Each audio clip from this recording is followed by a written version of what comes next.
During a team training, my department head laughed and said, "Don't worry about her input, she's only here because of a diversity hire initiative." The blood rushed to my face as everyone awkwardly looked away. I stayed silent, documented every word, and sent it to legal. When his mandatory resignation was announced a month later, I didn't even pretend to be surprised. I work in tech, based out of Denver. Not one of those flashy startups, just a solid, mid-sized consulting firm that helps companies set up cloud systems and deal with data migration. It's boring, but it pays well, and I'm good at it. I've been here almost 3 years. I'm a senior project manager, and I've led 2 of our biggest client projects from start to finish. I don't say that to brag, it's just a fact. I've earned my spot. I'm also one of the only Black women in the building. That part never left my mind, especially in meetings. I always made sure to speak clearly, stay composed, and not give anyone an excuse to brush me off. But none of that mattered the day Greg humiliated me in front of the whole department. This happened during one of those mandatory all-team trainings. You know the ones. Cheap coffee, stale bagels, the kind of PowerPoint decks that make you question every life choice that got you into corporate life. We were on the 3rd floor in the big conference room. It was a full house, 15 people, maybe more. The topic was about improving team efficiency. Everyone was zoning out, checking phones under the table, waiting for it to end. I perked up when the facilitator asked for feedback. I had something I wanted to bring up. Something I'd noticed during our last onboarding cycle that caused confusion for new hires. So I raised my hand and said, "We should look at revising the onboarding documentation. There's a lot of overlap between modules, and some of it's outdated. It's slowing people down their first week." Brian, one of the quieter devs, actually nodded and said, "That's a good catch, I noticed that too." I barely had time to respond before I heard it. Greg, our department head, laughed. Loud and sharp, like he was brushing something off. Then he leaned back in his chair and said, loud enough for everyone to hear, "Don't worry about her input, she's only here because of a diversity hire initiative." I froze. For a second, I thought I'd misheard. But no, everyone else in the room heard it too. You could feel the silence drop like a stone. Nobody said anything. Nobody looked at me. Eyes went to the table, phones, notebooks. I remember seeing Mia look toward the window like she couldn't believe what she'd just heard. My stomach twisted. My face got hot. My hands were shaking under the table. I forced myself to keep my mouth shut. I knew if I said something in that moment, it would be twisted back on me. I'd be too emotional. I'd taken it the wrong way. I'd be the problem. So I stared straight ahead, nodded like nothing had happened, and opened a Word document on my laptop under the table. I wrote down every single word Greg said. His tone. The exact time. The names of the people in the room. How no one spoke up. I documented everything like I was building a case, because I was. I didn't say anything after the meeting either. Not to Greg, not to HR, not to my boss. I went home that night and stared at the document for a while. Then I emailed it to myself from my personal Gmail. Subject line, Greg Incident, Diversity Comment. I didn't sleep much that night. The next morning, I didn't go to HR. I didn't trust them. I'd seen what happened when people brought up sensitive issues, they got brushed off, or worse, labeled as troublemakers. But I knew something else. A while back, I'd helped a coworker who was being quietly harassed by a senior manager. During that time, I learned about a tip line, confidential, direct to the legal department, completely outside the normal HR chain. So I used it. I submitted my report, uploaded the document, and added a short summary, blatantly discriminatory comment made by department head in front of full team. Witnesses present. I'm reporting this directly to legal due to fear of retaliation if brought to HR. I didn't sign my name, but I didn't hide either. I included enough details that they'd know it was me. For a week, nothing happened. Then 2 Greg acted like nothing had happened. In fact, he barely looked at me after that day. But I kept showing up. I kept doing my job. Quiet. Focused. Waiting. 3 weeks later, I got an email from someone in legal. It wasn't an HR rep, it was someone higher up. They said they received a report and wanted to schedule a confidential conversation. It wasn't a trap. They didn't pressure me. They asked what I experienced, and I told them. Straightforward. No dramatics. Just facts. The call lasted 20 minutes. After that, I waited again. Then, about a month after the incident, the department got an email from the VP of Operations. Just a short, sterile note, effective immediately, Greg W. has chosen to resign from his role as department head to pursue other opportunities. We thank him for his contributions and wish him well. No fanfare. No going away party. Just, gone. People whispered. Some said he probably got caught cheating on company time. Others thought he'd fudged some numbers. But the ones who were in that room with me? They knew. None of them said a word out loud, but I saw it in the way they glanced at me. Brian, the guy who agreed with my comment during the meeting, dropped a note on my desk later that week. It was just a torn piece of notebook paper with 6 words on it, "I'm sorry. I should have said something. I didn't keep the note. I didn't need it." He wasn't the one I'd been waiting on. After Greg was gone, things didn't just go back to normal. There was a strange, heavy quiet in the department for weeks. The higher-ups didn't announce a replacement. Instead, they let everything run under interim leadership, which basically meant no one was really in charge. Everyone acted polite, overly careful. Like they were afraid to say the wrong thing. Or maybe they were just afraid I'd report them too. But I hadn't come to ruin anyone's career. I just wanted respect. I wanted to work without feeling like I had to defend my existence every day. Then, 3 weeks after the email about Greg's resignation, something strange started happening. My access to certain files suddenly disappeared. First it was the shared project folders I used daily. Then it was the admin dashboard I used to track hours. I'd email IT, and they'd fix it, only for the same issue to pop up again 2 days later. One morning, I walked into a client call and found out someone had removed my name from the agenda and reassigned my speaking points to a junior analyst. That's when I realized this wasn't a glitch. Someone was trying to push me out. At first, I thought maybe it was HR trying to isolate me quietly, or maybe someone above me was still bitter about Greg being forced out. But then I started paying closer attention. Watching who was always in the loop, and who wasn't. Listening more than talking. And one name kept showing up. Heather. She was one of our senior coordinators.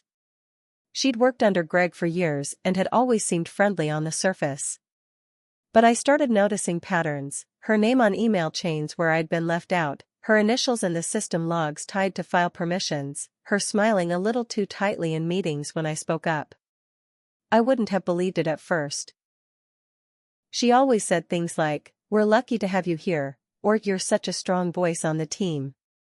But now it all felt fake. Like she was saying the right things to my face and pulling strings behind my back.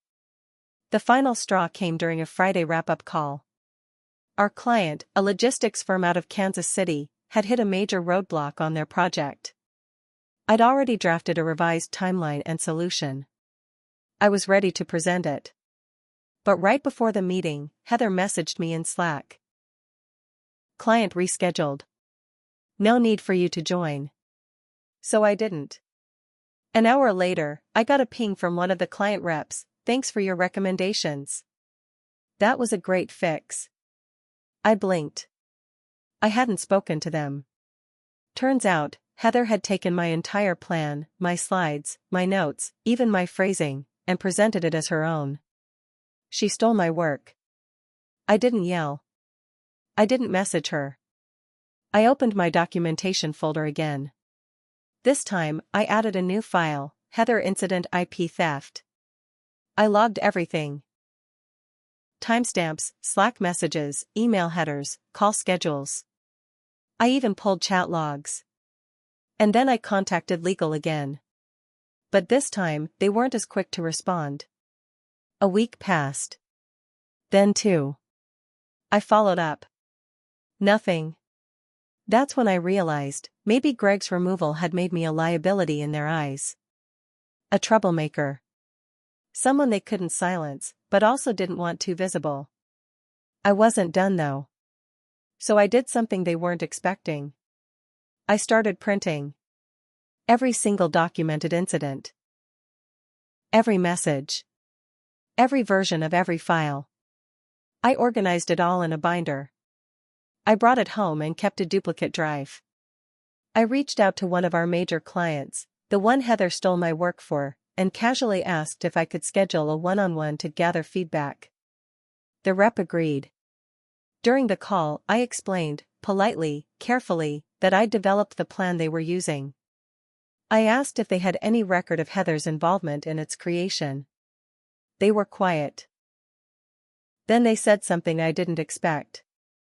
We thought it was odd she presented it without being able to answer most of our follow-up questions. She didn't really seem to understand the details. That was all I needed. I thanked them and ended the call. I documented it. Then I submitted everything again, this time directly to one of the company's executive officers, not just legal. And I included a new subject line.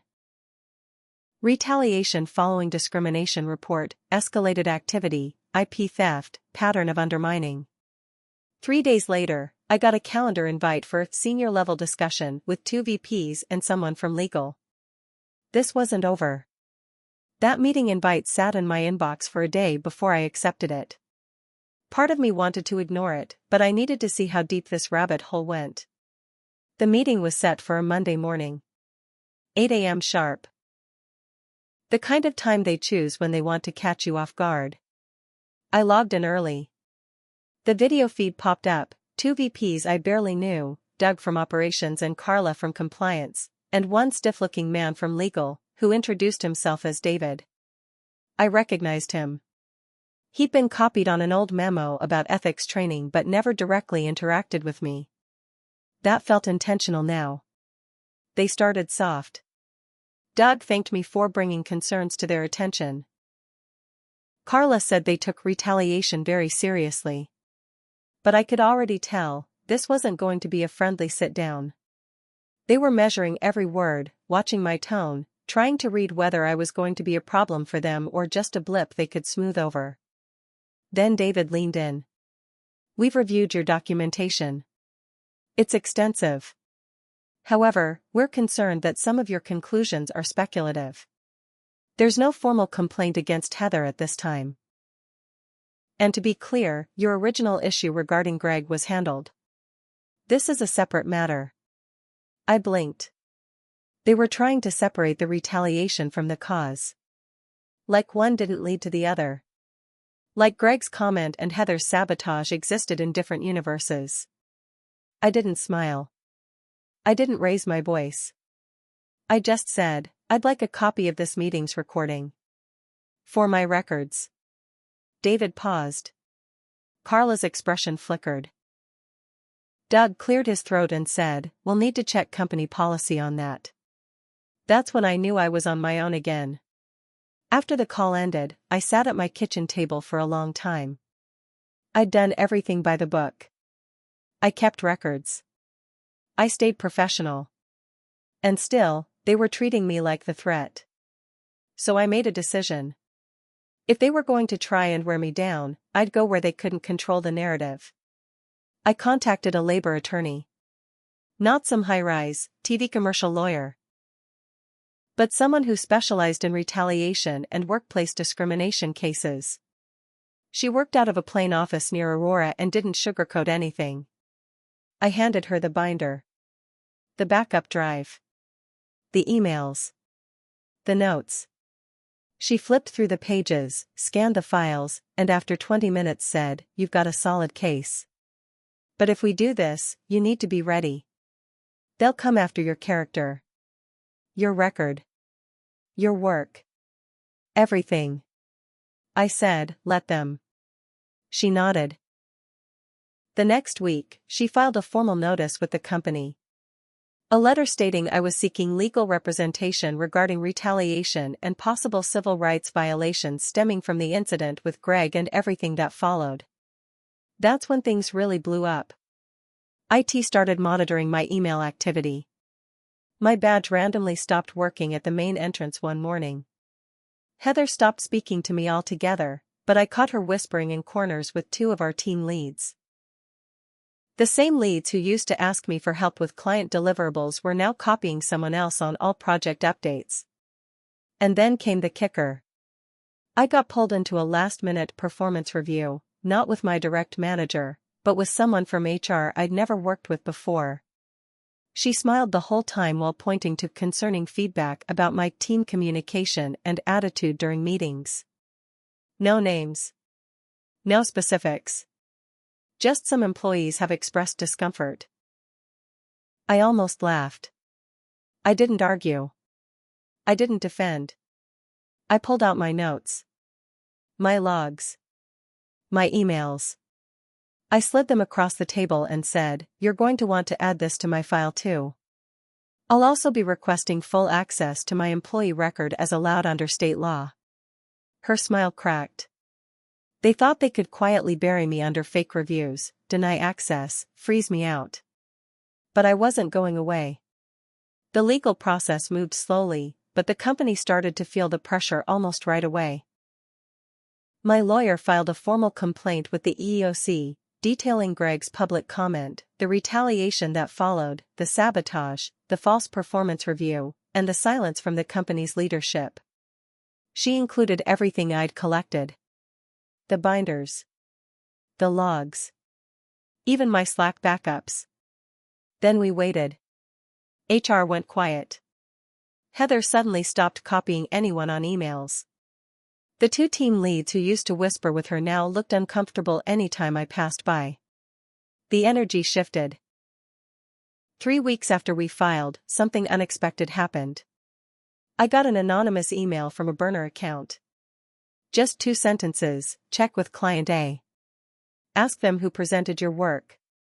Someone else is doing it again. My heart sank. I forwarded it to my lawyer and then reached out to client A, another big account I'd worked on over the last year. I asked if I could sit in on their next review session, just as an observer.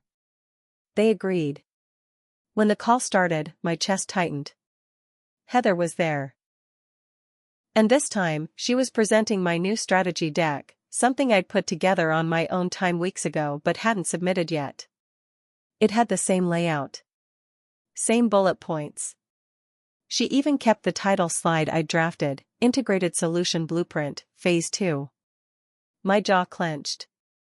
I took screenshots of the presentation, saved the meeting invite, then logged off early.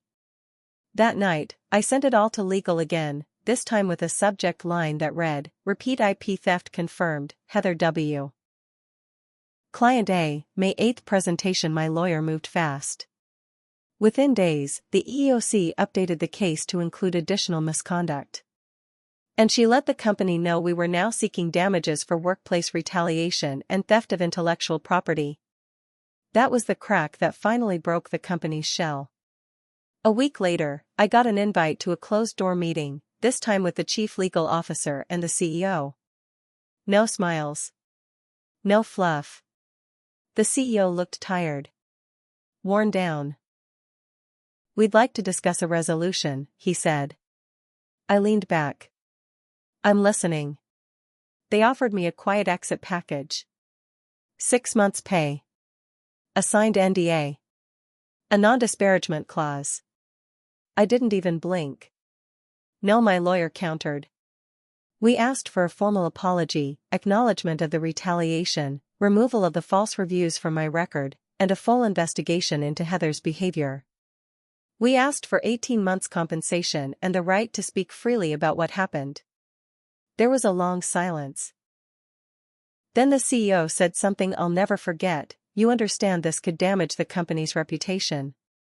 I stared at him and replied, maybe you should have thought of that before you let someone call me a diversity hire in front of a room full of people. We settled. It wasn't quiet. It wasn't hidden. It was a full-blown internal scandal. Word got out. Greg's name came up again. Heather was placed on administrative leave pending investigation. 2 of the team leads resigned before the findings even dropped. The company lost one of its biggest clients. Client A pulled their contract and moved to a competitor. And me? I left on my terms. I took my payout. I took my reputation back. And I didn't sign the NDA. I wrote everything down, truthfully, carefully. I spoke with other women, other people of color who'd stayed silent in that building for years.